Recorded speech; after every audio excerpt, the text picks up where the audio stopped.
Hey, what's going on, guys? No, what's going on? Not much. Just got back from the big TNA Impact tapings. Really? Yeah. big tapings. Now, do you mean tapings as far as like video being recorded for television, or do you mean the tape that was used to cover up the empty seats in the rafters? You want to know how I knew it was going to be a great night tonight? Because our parking spot, you know how you have parking spaces and everything else like that? Ours was B9, like the cancer that was going to get checked when I left the fucking place. B9, where'd you park your car? By my cancer stick. Oh my God. Then we walked in, right? So first off, we get there. It's like, oh shit, where is everybody? Literally, we took the back way because obviously being from Chicago, we know our way around and stuff like that. So we took the back way in. We thought that there would be like, you know, other people in our small 6 million plus citizen city that would know the back way to this great event, this TNA Impact, first one in Chicago in ever. And so yeah, we get there. There's nobody there. Taking the back way in. It was $15 to get in. $15 for us to get in, to pay to get in for the parking. Our tickets cost $15. Oh, that sucks. Yeah, when your parking and your tickets are the same price, there's a problem. There's a fucking problem. Yeah, it's kind of like yesterday. I washed my comforter. I have a washer and dryer inside my condo, but my comforters are a little too big for my washing machine, so they have washing machines on the premises. So yesterday, for the first time ever, I said, fuck it, I'll bring the comforter to the washing machine, do it myself. It only cost me $1 to wash it, but $4 to dry it. So it's kind of like TNA is the dryer, and the washing machine is the parking spot. Exactly. It was the show, the 4 hours of TNA Impact was worth the same amount as parking your car at B9. So we got in. And, of course, first thing you do is you see, you walk right in and you're like, all right, I'm here for TNA Impact. There is no metal detector. That was one of the first things that Tink pointed out, which I had to say was kind of weird. I can honestly sit there and say it's been a while since I've gone to a show around Chicago where there isn't a metal detector. You know, there is a reason why Chicago is known nationally for being the highest gun murder death city in the entire United States. So it was nice to know that I could actually go to a place with absolutely no security. A couple of rent-a-cops, that was about it. Matter of fact, there was one rent-a-cop that we were standing next to during the show. She was just like, oh, I don't even watch none of this shit, yo. I'm just here to pay me. You know what you should have did? You should have said to her, yo, those guys that are claiming to be aces and eights attacking Kurt Angle, those are real fans. You got to break that up. It would have been great to see a security guard trying to break up aces and eights. Saying, what are you doing? You're under arrest. Should have told her. I did, though. I did find a nice warm spot in my heart for the row of Mexicans chanting USA. It felt awfully nice to respond by saying "We the People" really loud at the Mexicans chanting USA. I don't know. Maybe it was a little wrong of me, but I had to do it. So we finally get there, and this isn't TNA's fault in the slightest. We get to our seats, and of course they give us seats, built for a 5'2" midget that, you really can't fit in. But we sat in them. They were decent seats. For $15, I was amazed at how awesome the seats were. And it sounded so loud until I realized when I looked up that they curtained off 2/3 of the arena. So, yeah, the 10,000 that they were plugging, oh, yeah, we got 10,000 seats. Ooh, no. Maybe 2,000, maybe about 3,000, I'd say. Yeah, about 2/3 of the arena. I'm amazed they even had 3,000. Yeah, you got to realize, the first time in Chicago, it's a double event. I mean, seriously, it was a double event for $15.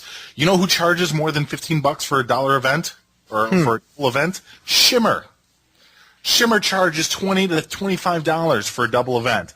This 4 hours of TV taping equivalated to $7 a show.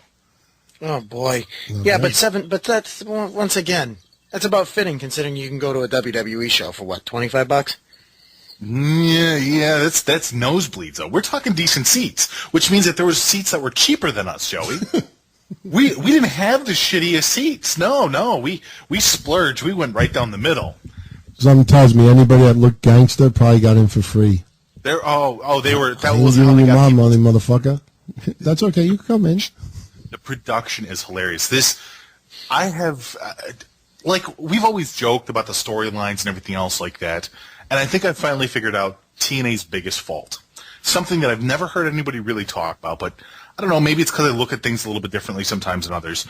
TNA's biggest fault is that it's not a wrestling show. It is a TV show. Let me explain to you. There's absolutely zero psychology. When they go to a commercial break, Jeremy Borash or Christy Hemme or, who was the other one? Ballrash, Hemme, and somebody else. One of the three comes out and tells you that they're going to a commercial break. Therefore, you can stop cheering. They tell you when to cheer. As soon as the commercial break happens, like at the end of the match, it doesn't matter if they're injured in the middle of the ring and playing it off. They immediately jump up and walk away. What? Maybe they're just imitating The Undertaker. Joke about it. Maybe it's just a tribute to The Undertaker. Huh? Maybe it's just a tribute to The Undertaker. Oh, my God. No, it was horrible. There's worse, though, too.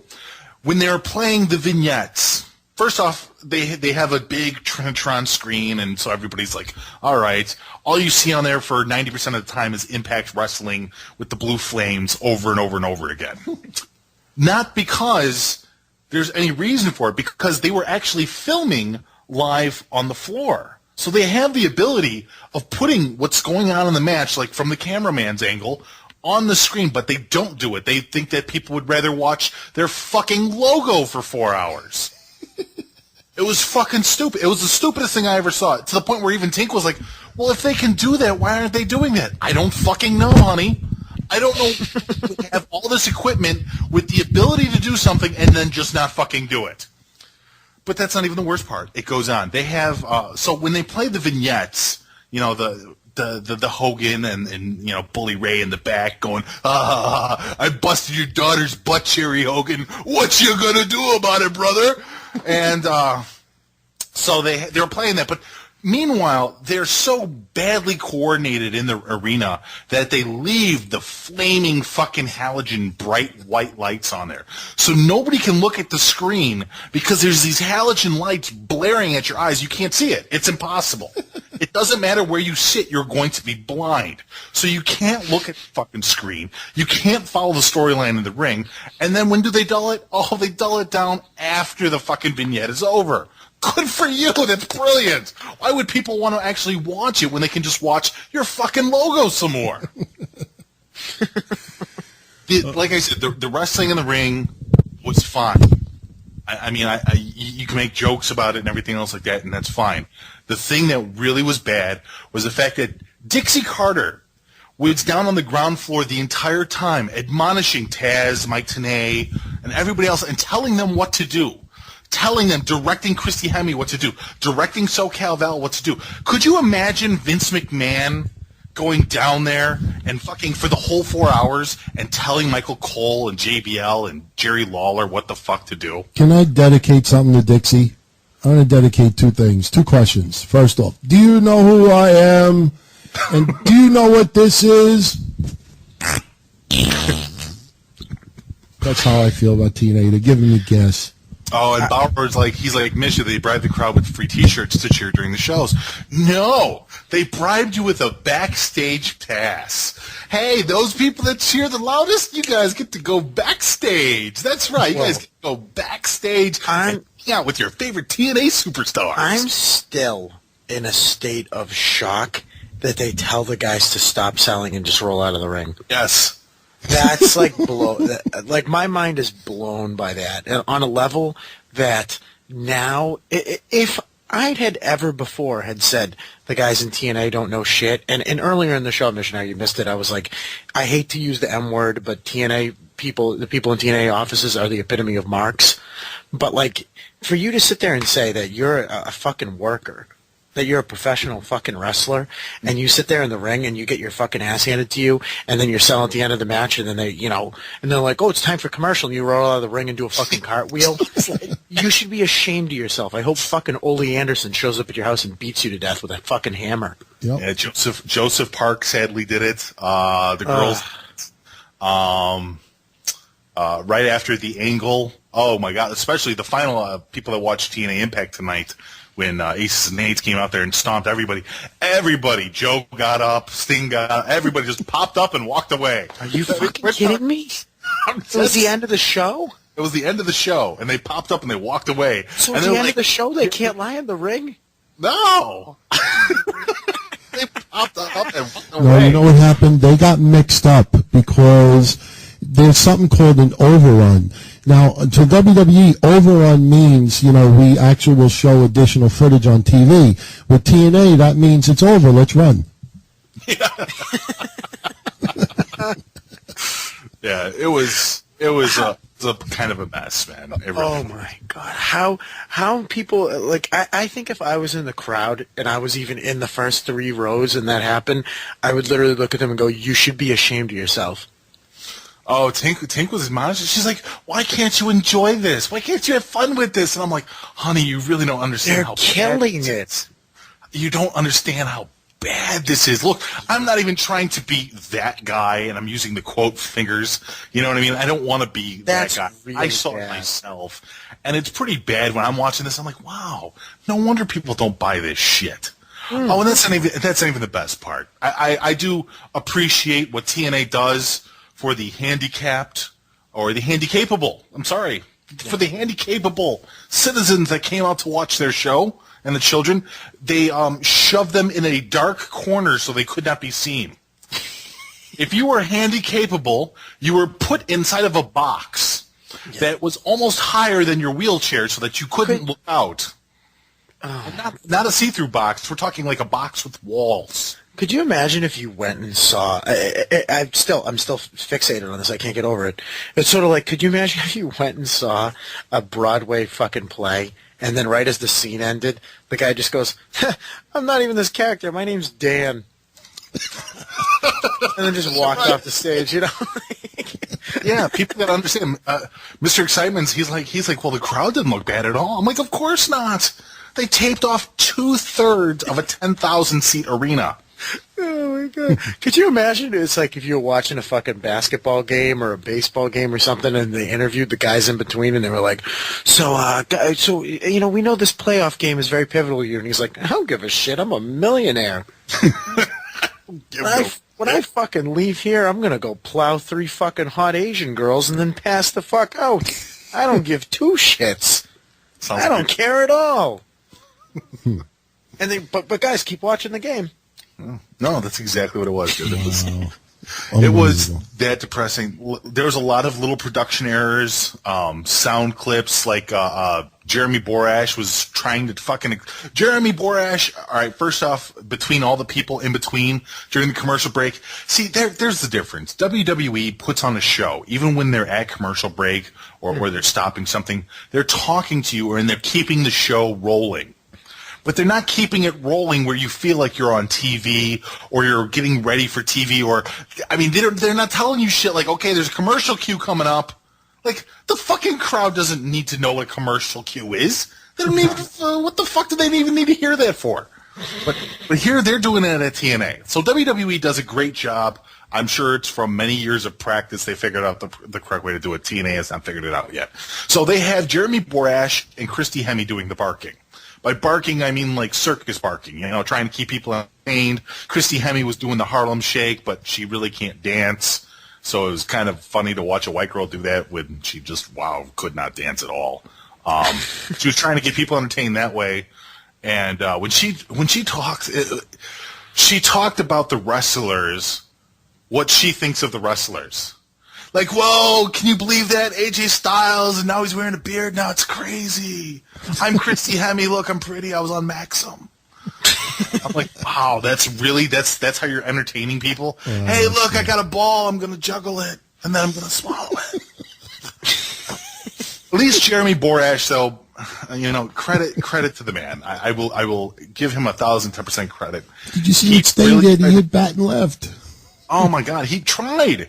He kept trying to legitimately get people interested. He was hyping up the show. He was hyping up places people could go to buy stuff. He was doing a good job. He was doing exactly what you would expect them to do during a commercial break, which is shill their stuff. Shill the show. Shill the fucking pay-per-view coming up. Shill the stuff that you can buy on the fucking ground floor. Christy Hemme was talking to a bunch of Chicago people about, hey, you gotta try this new pizza place in Chicago called Jersey's. You'll love it. Yeah, fuck you. Chicago wants to eat a fucking pizza joint called Jersey's. Go fuck yourself. You stupid fucking redhead. Jesus Christ, what a fucking idiot. Like, I literally looked at the ring and then I looked around at all the people from Chicago and everybody just kind of looked at each other like, did she actually just say that? Did that dumb fucking dyke actually just try to get a bunch of people from Chicago to eat at some place called Jersey's? Fucking idiot. So anyways, Jeremy Borash kept going on and trying to shill, and every time that he got a chance to talk, they would play a vignette or they would play a commercial over his microphone. So every single time he spoke, he got cut off.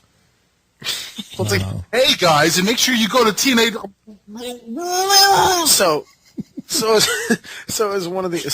As far as people that actually know what they're doing, Jeremy Borash is the only one, so they silence him? Yes.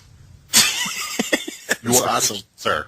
The only person out of everybody there that seemed like he was an absolute professional. I mean, I can't say about today and stuff like that because they didn't really do anything with the crowd. But I mean, when it came down to looking from the outside in, the only one that looked absolutely professional was Jeremy Borash. Yeah, that's saying a lot considering that Borash catches so much shit. Mm-hmm. That's pretty fucking funny, I'd have to say. But you know what though? None of these things surprise me. None of these things you say surprise me. But I still, all of the things you just said, nothing repulses me more than them just stop selling. I don't know what it is, and I think it's funny because there's going to be people that are going to say, they're going to go, whoa, everybody there knows the fucking wrestling is fake. It's like, yeah, but you don't have to shove it in their fucking face. It felt bad. It really did. I felt bad being there only because it was literally them popping up. You couldn't get into it because they kept shilling it off, Joey, as a TV show. You weren't enjoying a wrestling product. You weren't getting ready for the next match. You were part of a TV show. You were helping them with their production. How nice of you. So basically, like, Borash would be like, everybody, make sure you go to the merchandise booth at TNA Reaction. All your questions. You know what it reminds me of? It reminds me of when I used to go to off-Broadway plays. And there would be a scene where, let's say, like, some black guy kills a white guy. And then the guy is laying out there dead, and then they're going to go to scene 2, so then they pop right up and then they change their clothes. And now the black guy is wearing prison garb, and then like he has a fight in the prison, and then after that scene is over, like, the guy will be laid out like from another prison guy, and then as soon as the scene is over, he pops right up and he gets dressed again. Now he's you know what I mean? It's like they just like pop up. Oh, scene 3's coming. Let me get dressed again. So that's sad. It's like when TNA were the cast members. I remember Horseman pointed that out. Remember when they were like, "You guys are cast members"? It's like, way to fucking destroy the show for people. It's a show. It's at the end of the day, it's not. When people are watching something, whether it's real or fake, it's supposed to be a show to them. They're supposed to, at some level, buy into it. If you go and you see a band and nobody gives a fuck about the opening band, they don't stop the band and say, guys, everybody has to cheer. This is a band. Everybody has to cheer for this band because they're the band. We're recording this. Everybody needs to... No, they don't do that because it's a show. It's how things are supposed to... It's supposed to happen organically. If you allow things to happen in an organic fashion, you'll eventually create real emotion. You'll eventually create people that want to come to your show instead of go to it. Do you think that the people that went to that show tonight, do you think a huge portion of them would ever go back? Oh, yeah, because they were trolling the fuck out of them. Yeah, to make fun of them. There was Eat Me More chants. There was We the People chants. Yeah. It was nothing but WWE chants. That's what it was. It's Chicago people went there to chant WWE stuff at TNA people. Oh, there was somebody. What? People are going. People at this point are paying to go to their show to mock them, and they're taking it seriously. Mish, I told you to do that earlier with the advertising with TNA. That you taking something completely seriously and people standing there and mocking you because of it and you ignoring it is the definition of being a douche. That is the definition of being a complete douche. Where you sit there and it's sort of like if you were sitting there and you were like, hey guys, watch my karate moves. And everyone's sitting there going, hey, those karate moves are awesome. And you're like, yeah, you think so? I think they're great. My karate moves are fucking cool. And people are like, yeah, dude, those are the coolest karate moves I've ever seen. And they're just kicking away. Kicking away, believing every single bit of it. Congratulations, TNA. That's what you are. You are douche doing karate moves. Well, I will say whoever's working on their commercials is doing a great job. I do like their Beef Thursday. Did you catch that? They have that new beef commercial where they have they're trying to equate TNA Impact to these crazy violent acts. There was one where it was like some guy punched at another guy at work. He's like, don't call me bro, or don't call me brah, bro. And it's like two office guys and he elbows them. And then some old lady gets cut off from a parking spot, so she gets out the car and she drags the other girl out by her hair, the other old lady, and starts fucking wailing on her, fist to the head and everything else like that. And they're like, TNA Impact, it's kind of like that. Beef Impact. Do the old ladies get up and walk away after they beat each other up? No, they're showing these old ladies just beating the fucking piss out of I had to sit there and go, wow, that is pretty violent for a Spike TV commercial. Wait, so their ad campaign is, watch other people other than our wrestlers hurt each other. Yes. That's what their ad campaign is? Yep. Watch people you don't know who we have nothing invested in hurt each other when we have years. Because that's how unpopular wrestling is due to this type of behavior. They were trying to say that TNA Impact is just like that. Oh, yeah, of course it is. Of course. Samoa Joe in his fucking bathing suit is the same exact thing as two old ladies beating the fuck out of each other. He was way over tonight. He was impressively over. Seriously, are you being serious? Yeah, I'm serious. He was over tonight. I mean, first off, once again, reinstating the fact there is 2/3 of the arena carpeted off. Samoa Joe echoed it the loudest. Number 2 would probably be Jeff Hardy, and then 3 would be AJ Styles. Okay, allow me to say this. That's the remnants of Ring of Honor fans. Of course it is. That's clearly what it is that's cheering for that. Hulk Hogan didn't get that response. Sting didn't get that response. Nowhere near as close as Samoa Joe, AJ Styles. Oh, and TNA, you're clearly stupid. I mean, we've already pointed this out, but the fact that you didn't put Colt Cabana on that show for $300, you're an idiot. I'm just saying, you couldn't pay the guy $300 to come work a dark match. Yeah, it's true. He's literally. Is there any other wrestler right now that is a big star that is from Chicago that's not under WWE contract? Oh, they were chanting CM Punk for that. Oh, that was hilarious because they were trying to get everybody. They had hey, and your Chicago superstars coming out. I heard Colt chants. I heard CM Punk chants. And then when they brought out Joseph Parks, it was just kind of like, oh, yeah, he's from Chicago. No, he's not. I know he's not, but that's what they built him as. He's from the law firm in Chicago, that big famous one, Park. Wait a second. Why? Oh, okay, this is why, because they're fucking idiots. Why would you sit there in Chicago and go, hey guys, we've got the biggest wrestling star from Chicago ever. Yep. And you're like, uh-oh, isn't this the guy that was on WWE TV for a year and a half as a champion, and it's not him? Yeah. Right. That's the dumbest, that's the stupidest fucking thing I've ever heard in my life. That's sort of like if you filled an arena with New England football fans and you're like, hey guys, we've got the biggest star in all of football coming out, and everybody's sitting there going, oh, is Tom Brady coming out? And they're like, nope. It's a guy dressed as a ham sandwich. Guy dressed as a ham sandwich, everybody. No, it's Gerald Saltalamacchia.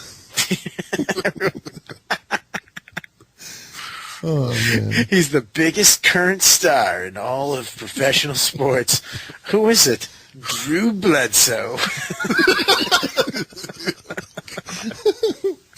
Oh, shit. No, I don't think it's Drew Bledsoe. I'm pretty sure it's Tom Brady. Nope. Cheer for Drew Bledsoe. Yeah. So is Joseph Parks. Yeah, he did a little bit of a pop, but his pop was nowhere near as big. I mean, because people are like, oh, you got a big pop on the TV. Yeah, the TV lies. Like all right, let me give you an example of how they do this too. I figured out their crowd promoting.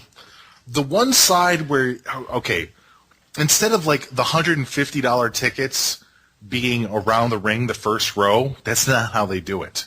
What they do with that is it looks like they took the $150 tickets and put everybody in one special box where they kept the camera the whole time, which is why AJ Styles, Hulk Hogan, Joseph Parks, when everybody comes out into the actual ring, Bully Ray, they all face this one side because these are the people that paid $150, which is absolutely smart. It's absolutely smart to have them face that, but it doesn't reflect the other three sides of the arena going. Who gives a fuck? Yeah, I paid $15. I'm not going to cheer like that. Sorry, I don't care what the backstage pass. Go ahead. It's smart to think of the fact that the person that paid the most is going to care the most. Right. It was absolutely. That was one of the things I saw, and I was like, "That is brilliant strategy. That's brilliant marketing." Too bad you can't just actually do it honestly and have all four corners of the fucking ring, all four corners of the arena cheering like that because they enjoy your product. For $150, fucking AJ Styles should massage your shoulders. For the fact that guy is still getting fucking paid to be on TV as a professional wrestler blows my mind. Oh, yeah. Literally blows my mind. Who was he? Did people cheer for him at all? At all? Yeah, he did. I mean, when he came out, AJ Styles was given a lot. Well, because it was his big return, and when he came there, he did his return against the Hillbilly Hero. Who? James Storm, the Hillbilly. Yes, and he turned heel, right? He kind of turned half and half because he who was it that he hit, honey? Alex Shelley. Tink. Was it Alex Shelley? Yeah, I think it was somebody. It was like Alex Shelley or somebody else. No, Chris Sabin or something, right? Oh, yeah, it was Daniels. It was Daniels and they were doing the LOD, right? All right, so let me get this straight. You pull a guy off TV for months, right? You kind of give him like this, I'm a fucking renegade wild man, drinking beer, living in the woods, growing a beard fucking thing. Mm-hmm. While that's happening, you're running a humongous angle where you're turning everybody and their grandmother heel. So you bring the guy back and you want to make him a heel? Oh, no, but it gets better. Because that's not exactly how it went. He's not a heel. He's Stone Cold Steve Austin, Joey. Oh, fucking suck my balls. Because, it wasn't bad enough. Steve Austin. As and Daniels doing the LOD gimmick in Chicago. They were doing the Legion of Doom. Hey, that's crazy. That's crazy. And then they did that, and then James Storm was getting his ass beat, and I was like, oh no, James Storm's getting his ass beat. AJ Styles is going to come down to the ring and save him, right? Save him, AJ, save him.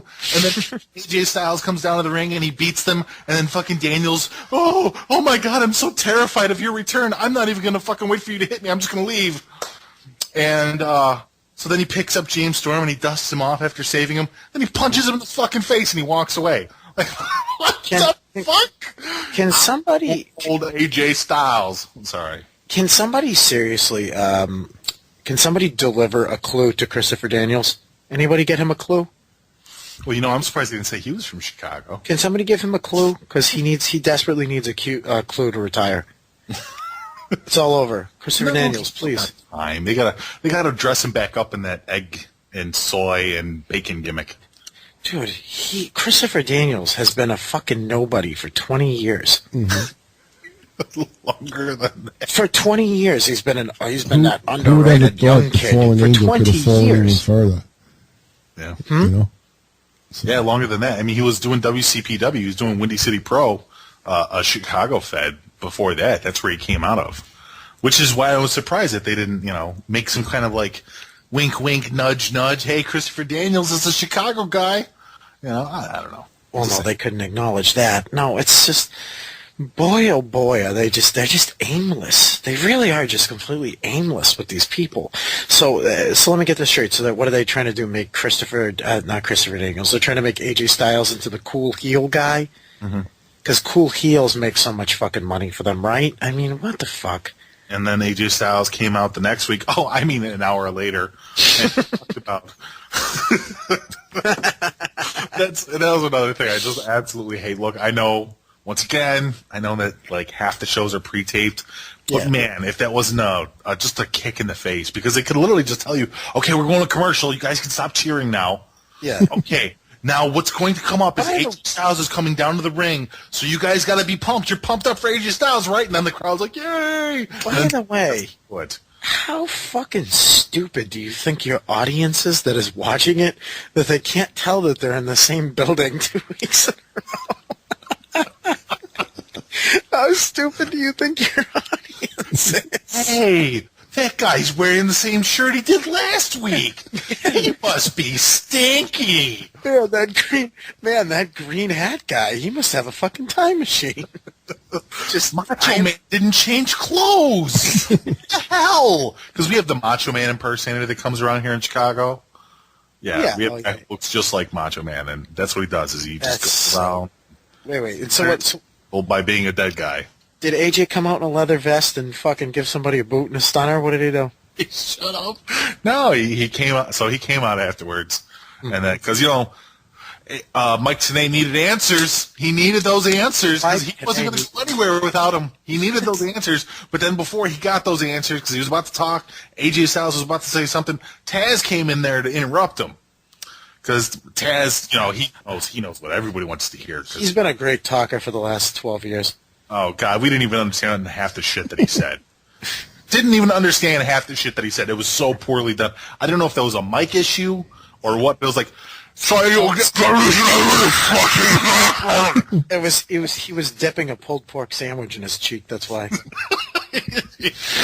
Oh, he just spitting pulled pork. Big fucking phony. It was horrible. He's a great big phony. He's a big fat fucking phony midget. Fuck him.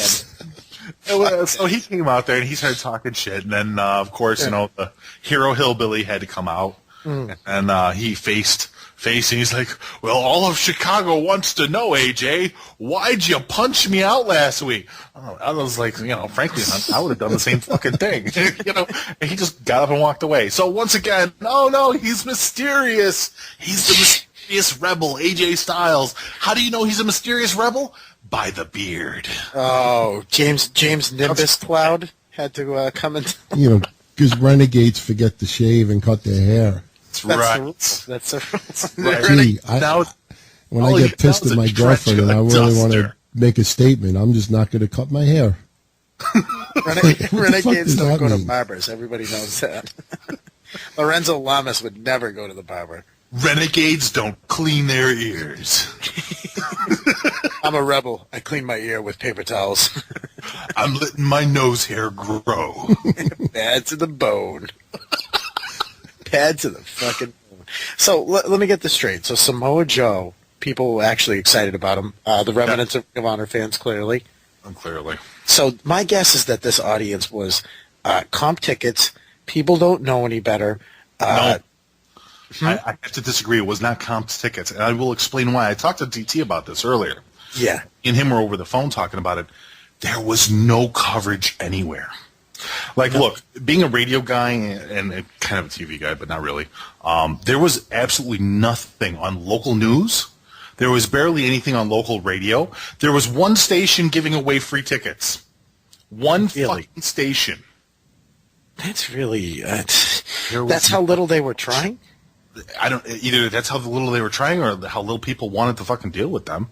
There was absolutely no promotion. There really wasn't. Yeah, it all goes back to what I've said on the show before, and I said it to Don Tony earlier in the show. They've got one Don Tony. They've got one Hulk Hogan, and what they need is they need promoters. They need fucking promoters in these cities. They need to find these people, and they need to pay them fucking money, and they need the help. Yeah. They clearly need the help. Guess what? I'm sorry. We just got through saying Jeremy Borash is a good guy and all, but he can't fucking promote cities he doesn't live in. You can't have these people. What are they going to do? Go hang posters 2 hours before the show? Well, you know what? Seriously, they need somebody that at least knows the cities, because anybody from this city would have told you that promoting a pizza place called Jersey's would not fly in fucking Chicago. I mean, if they were talking like fucking falafels called Jersey's, nobody would have given a shit. They were like, okay, yeah, whatever. Nobody's going to eat a fucking falafel and then taste like asshole. You know, but I mean, a pizza place called Jersey's, what are you, stupid? Really? It's like them having a show in New York and saying, hey, everyone, let's go get some Boston Lager after the show. Everybody go get a Sam Adams. I forgot all the Boston commercials they kept showing us. That was nice. I loved watching all those pictures of awesome things to do in Boston. I thought that was kind of it. Yeah. They had like little vignettes on Boston because I guess their next big pay-per-view Well, Slammiversary is going to be in Boston. Right. But they were showing us things we could do in Boston. Really? That's what I give a flying fuck. No offense, Joey. I don't give a fuck. I'm going to tell you. Want me to tell the things that you can do in Boston? Let me give you a list. You can eat cannolis in the North End, which is great. Mm-hmm. You can go to our overpriced aquarium. You can see one of our sporting teams with an overpriced ticket, and then you can meet a girl that's going to call you a dick in a really heavy accent and probably throw a beer bottle at you. You ever see the movie Ted? Yeah. How great would you was impersonating the girl as having an orgasm? Oh, yeah. Oh, yeah. That was probably one of the only scenes in the movie where I was like, yeah, that's pretty accurate.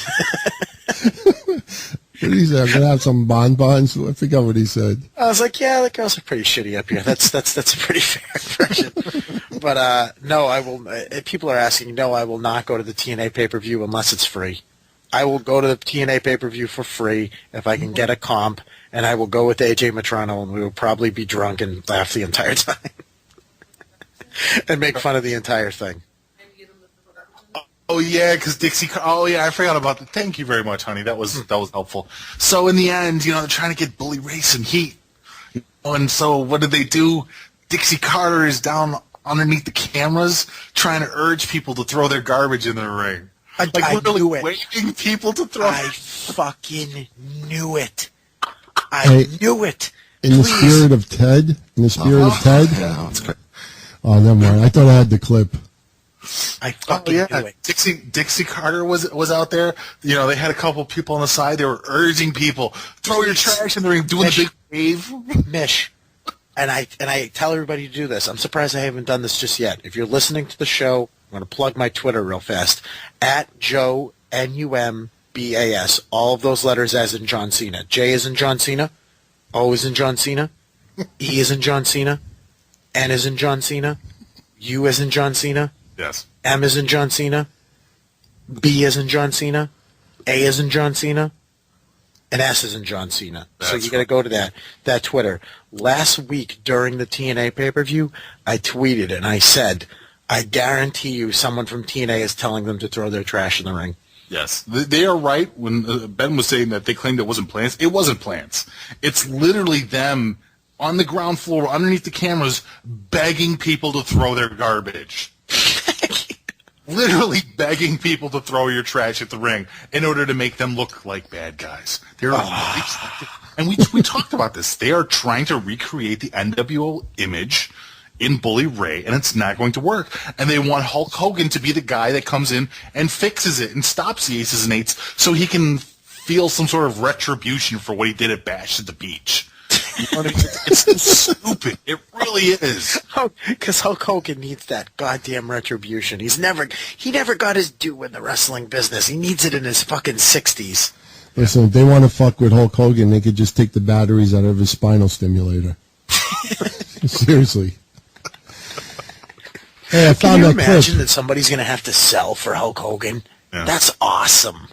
I can't wait to find other Chicago shows that were there. I think a couple of my friends that are on Chicago Sportstown Radio, I think they were there too. I can't wait to hear their response to this too, because I want to hear other people, because they probably saw shit that I missed. You know what I mean? I'm just going by what Tink saw. I saw a lot, so maybe I missed something, depending on your seats and stuff like that. But man, and let me tell you something. The fans that went to this are completely different than WWE fans. Completely different fans. Completely different atmosphere. Oh, absolutely. When you go to a WWE event, I can honestly sit there and say it is more family-orientated or adults. And by adults, I mean people that don't look like they've passed high school, that look like they own a comb. They have an air about them that isn't exactly a waft. It's an air, not a waft. See, the people at TNA shows have a waft about them. We were sitting behind some Vietnam vets, and this one guy, I couldn't tell if he was serious or a troll. He just cheered for all the bad guys and booed all the good guys, but it was kind of like he was 40-something, so it was really awkward to watch him do that, because it was like he had wrinkles all over his face, but he was like serious. And then we had kids next to us that did that too, but it was okay. They were being kids. They were like 8th or freshman year or something like that, you know. And then it was me and Tink sitting in our little box hole. And then we were next to the fucking Beer Twins. The people sitting next to Tink had to get up for a beer every 10 seconds, because there was just no way in fucking hell you could possibly watch this show without being at least a .08 on the fucking scale. Yep. The fans were a little rough, man. I'll be honest. And then they actually had vendors coming down, and I can honestly sit there and say I've never really seen that at WWE. I think they have vendors for the front, like down at the ground level for WWE, but I've never actually seen them up in the crowd, in the audience. TNA had them vendors everywhere trying to show those little fucking lights. Like, it was just a giant tube. It was a giant fucking 9-foot dildo that you're swinging in the air that lights up. You know? It's just, It would be way funnier if they were really trying to sell shirts. Like, it was like Jeff Hardy gets his ass kicked in the ring, and they're like, hey, you want to buy a shirt? I did take a look at their merchandise, guys, and I really, really want the AJ Styles blanket. That nothing screams I'm a wrestling fan like going to sleep wearing AJ Styles' face on my crotch. There's an AJ Styles blanket? There was an AJ Styles blanket. I think there was a Jeff Hardy one too, but I didn't. It was just a symbol. Can you use it to blanket your sorrows and years of disappointment with your career? Can I use it to hang myself from a Bowflex? Can I use it to blanket my faux Christianity through a fucking storyline of fucking a crackhead? Oh, What a fucking joke! What an absolute joke! Yeah.